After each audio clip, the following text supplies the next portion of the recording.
Furniture की दुनिया का एक बहुत बड़ा नाम, एक बहुत बड़ा जायंट आइकिया, जिसकी ब्रांचेस दुनिया भर में पाई जाती हैं। हैरानकुन तौर पे इस बिलियन डॉलर इंडस्ट्री की शुरुआत तब हुई जब एक 5 साल के लड़के ने अपने गांव में माचिस की डब्बियां बेचना शुरू की। माचिस की डब्बियां बेचने से लेकर एक बिलियन डॉलर इंडस्ट्री बनाने तक की एक बहुत दिलचस्प कहानी आज की इस वीडियो में। मेरा नाम है असद और आप देख रहे हैं देयर नेम्स विल लिव।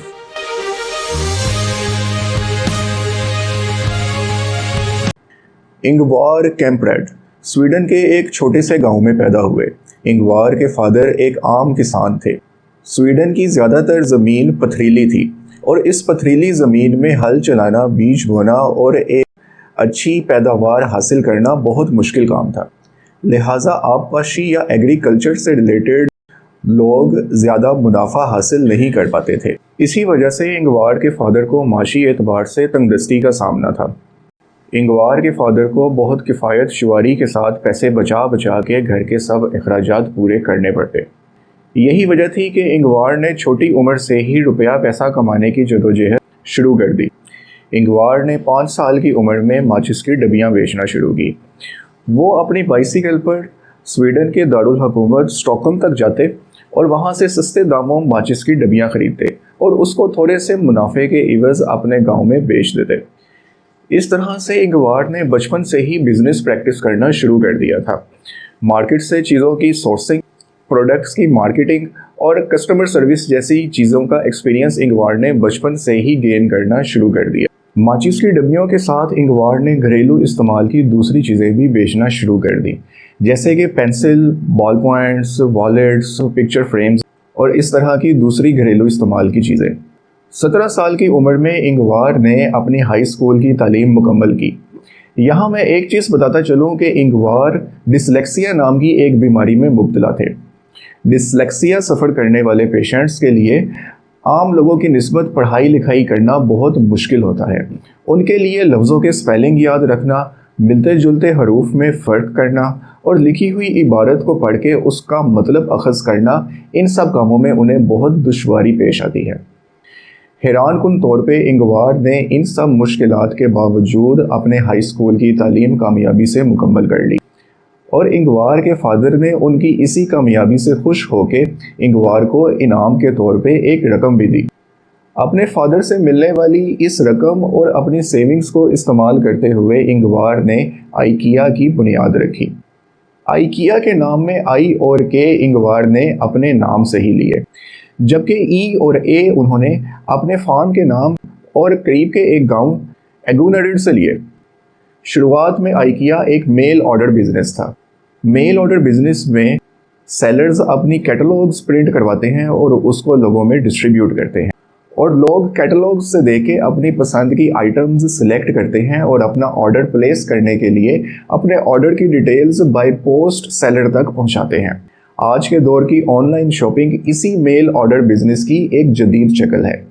शुरुआत में आइकिया घरेलू इस्तेमाल की आइटम्स सेल किया करता था, जैसे कि picture frames, wallets, Christmas tree की डेकोरेशन आइटम्स और इस तरह की दूसरी चीज़ें।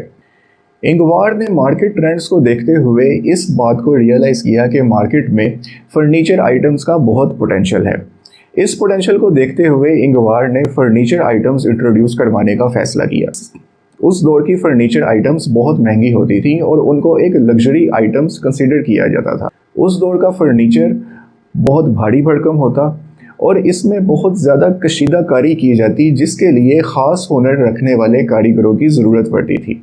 इस वजह से उन फर्नीचर आइटम्स को तैयार करने में बहुत वक्त दरकार होता था, जिसकी वजह से उन फर्नीचर आइटम्स की कॉस्ट बहुत ज़्यादा होती थी।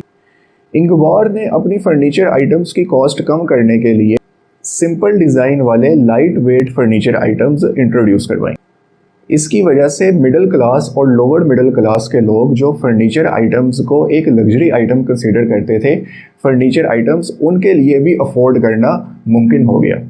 अपनी फर्नीचर आइटम्स की प्राइस मज़ीद रिड्यूस करने के लिए इंगवार ने एक बहुत ही क्रिएटिव, इनोवेटिव और रेवोल्यूशनरी आइडिया इंट्रोड्यूस करवाया, जो कि आइकिया का एक यूनिक सेलिंग पॉइंट साबित हुआ। वीडियो में आगे बढ़ने से पहले a few word about our sponsor. IncyWincy.com is a kids wear brand. इनकी स्पेशलिटी है फेरी फ्रॉक्स फॉर बेबी गर्ल्स, जो कि फॉर्मल इवेंट्स पे वियर किए जाते हैं, जैसे कि birthday parties, weddings, theme parties या कोई भी स्पेशल ओकेजन। आप इनकी प्रोडक्ट रेंज में से कोई डिज़ाइन सिलेक्ट कर सकते हैं या फिर अपनी पसंद का कोई डिज़ाइन कस्टमाइज ऑर्डर क्रिएट करके भी बनवा सकते हैं। इनकी डिलीवरी पूरे पाकिस्तान में है विद कैश ऑन डिलीवरी, और इनकी रिटर्न पॉलिसी भी बहुत फेयर है।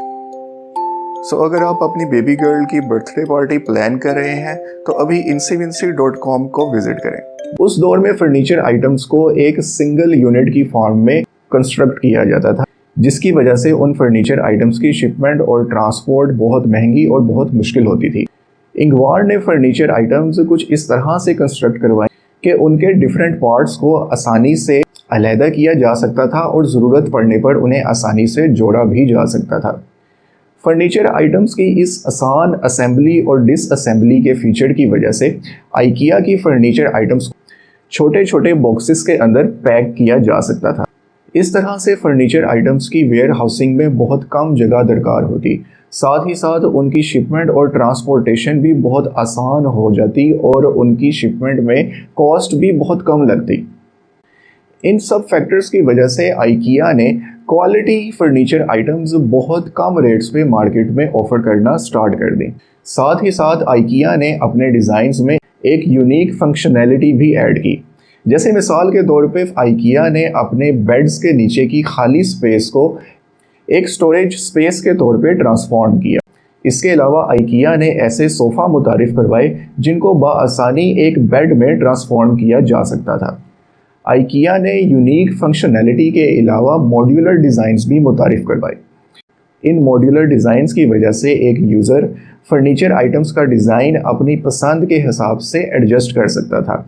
जैसे मिसाल के तौर पे आइकिया ने इस तरह की बुक शेल्फ्स इंट्रोड्यूस करवाई, जहां बुक शेल्फ्स की अरेंजमेंट कस्टमर अपनी पसंद से एडजस्ट कर सकते थे।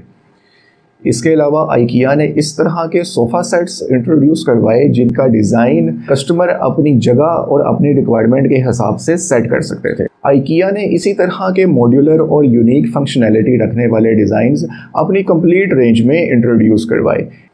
आइकिया ने 1958 में स्वीडन में अपना सबसे पहला शोरूम ओपन किया। अपने शोरूम में भी एक्सपेंस कम करने के लिए इंगवार ने एक क्रिएटिव आइडिया इंट्रोड्यूस किया। आइकिया के शोरूम्स में फर्नीचर आइटम्स को लाइव सेटिंग्स में इस तरह से डिस्प्ले किया जाता है और प्रोडक्ट्स से रिलेटेड स्पेसिफिकेशंस और इन्फॉर्मेशन इस तरह से डिस्प्ले की जाती हैं कि कस्टमर्स को सेल्स पर्सन की ज़रूरत नहीं पड़ती। कस्टमर किसी भी सेल पर्सन के बगैर आसानी से आइकिया का शोरूम एक्सप्लोर कर सकते हैं और अपनी पसंद की फ़र्नीचर आइटम सिलेक्ट कर सकते हैं। अपनी पसंद की फ़र्नीचर आइटम सिलेक्ट करने के बाद कस्टमर बआसानी उस फर्नीचर आइटम को आइकिया के वेयर हाउस से हासिल कर सकते हैं।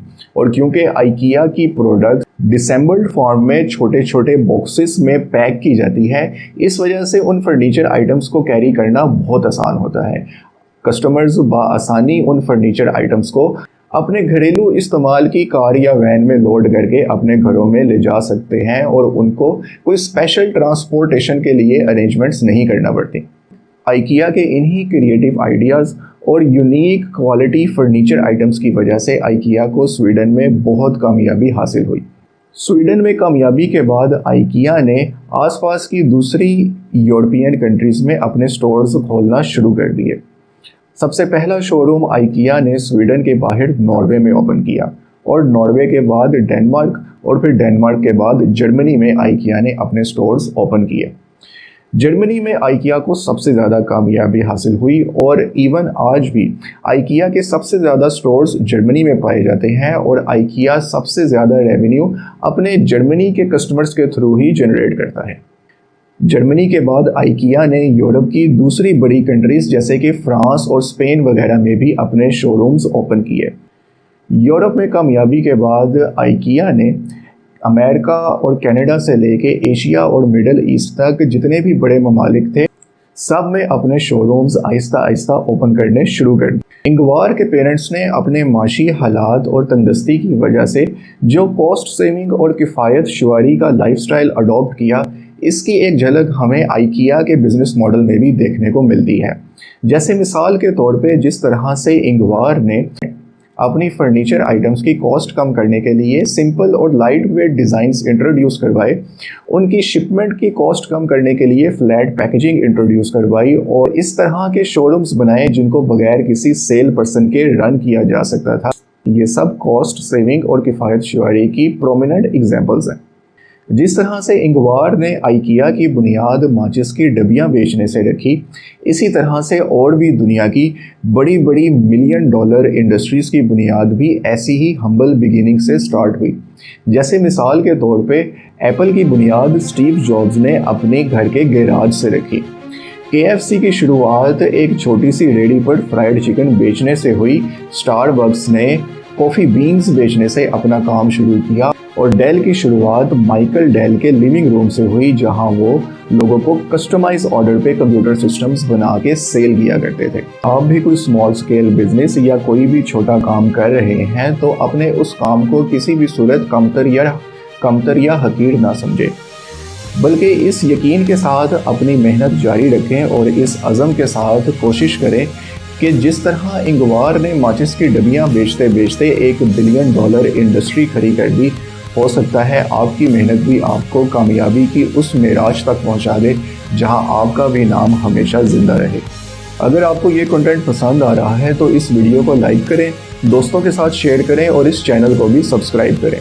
आज की वीडियो में इतना ही। Stay happy, stay blessed, take care and अल्लाह हाफिज़।